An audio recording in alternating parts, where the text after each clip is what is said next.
ロサンゼルスドジャースの山本由伸投手が現地時間4月11日、敵地シカゴで行われたカブス戦に先発登板し、6回を投げて2安打無失点、9奪三振の快投を見せ、今季2勝目を挙げました。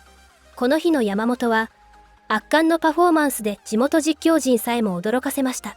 5回には、カブスの右打者スワンソンに対し、内角低めに食い込む時速152キロのシンカーで空振り三振を奪取。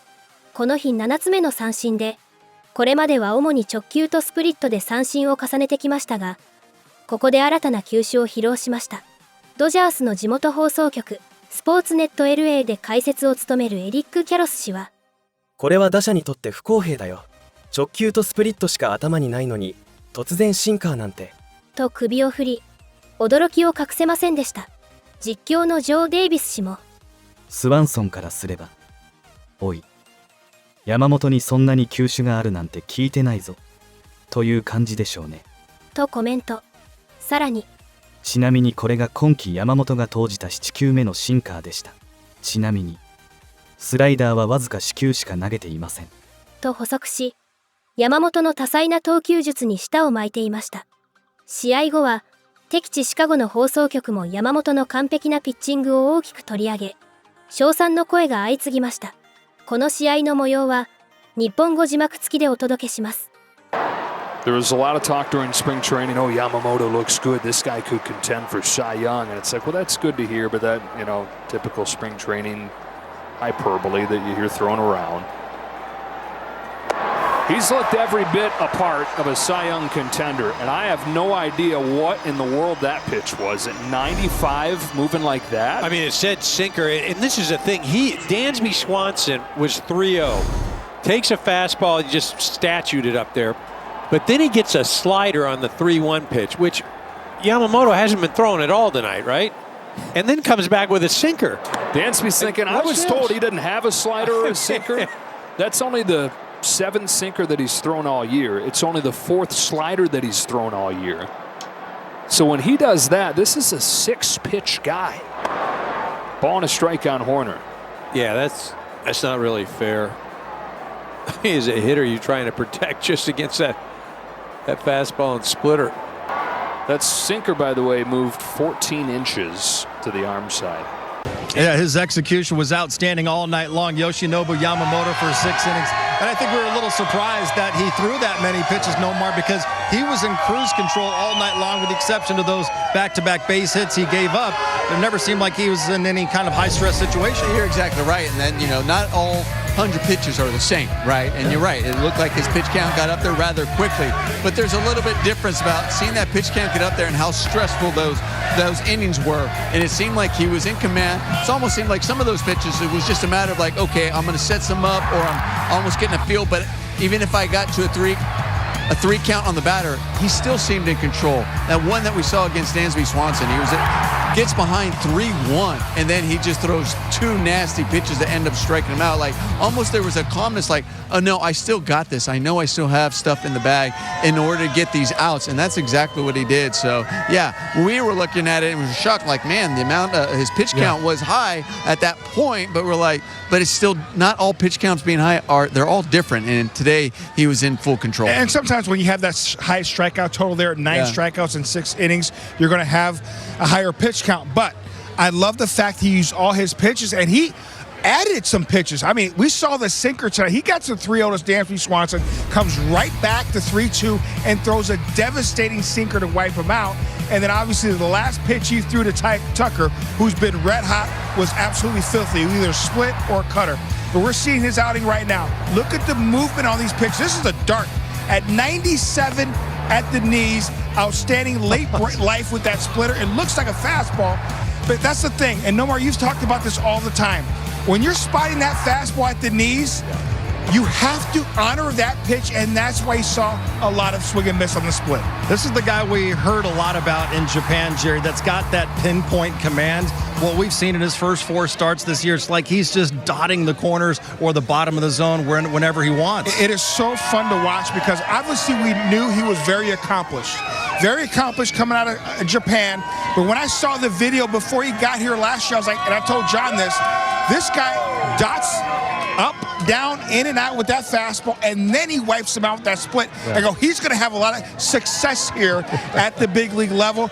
We saw it last year, and he's getting better and better. Oh, by the way, he hasn't entered his prime yet. He's still young. He's going to continue to get better, fun to watch.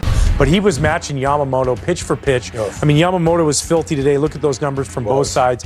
And you really take one swing of the bat for those 3 earned runs that they scored. Otherwise, he was spectacular. Matthew Boyd did a heck of a job today. Yeah, small sample size for Yoshinobu Yamamoto, but in his career versus the Chicago Cubs, right now he's sporting a .45 ERA, a .75 whip, and in his 20 innings, 29 punch-outs, and just 4 base on balls. He's the picture of efficiency, Denver. Yeah, the dude was unbelievable today. You talk about this pitch right here. That's a 92-mile-an-hour split.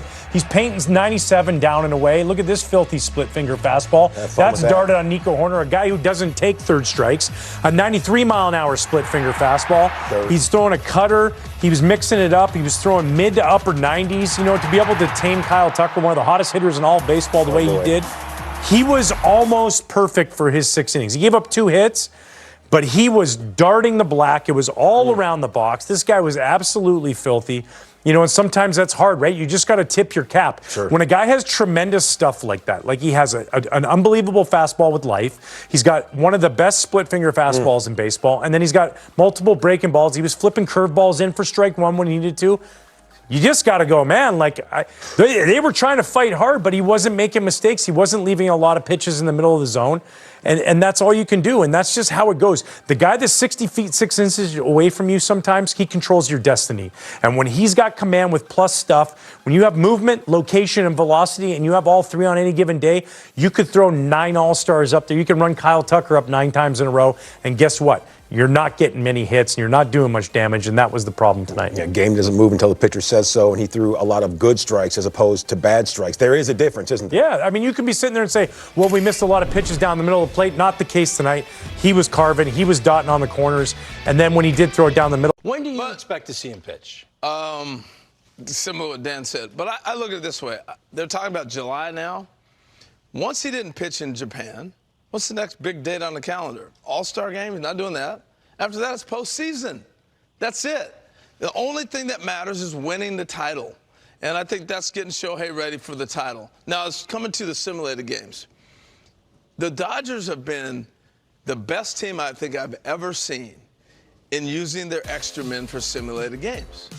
So those guys hit. You wonder how the bench production continues to be productive?